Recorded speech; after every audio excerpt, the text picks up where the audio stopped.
Assalomu alaykum hurmatli do'stlar. Bugun sizlar bilan birgalikda yana bir zamonaviy robot mashinasi bilan tanishib chiqamiz. Sun'iy intellekt shu darajada rivojlanib bormoqdaki, u endilikda qishloq xo'jaligi sohasiga ham jalal kirib keldi. Videoga e'tibor beramiz.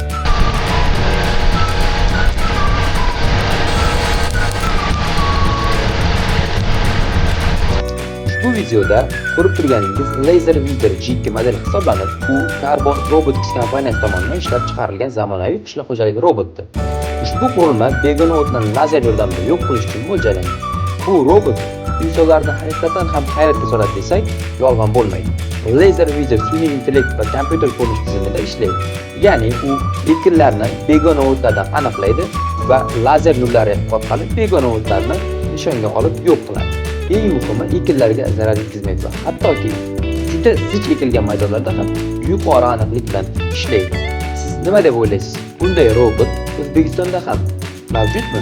Fikr va mulohazalaringizni izohlarga yozib qoldiring va sahifamizga obuna bo'lishni unutmang.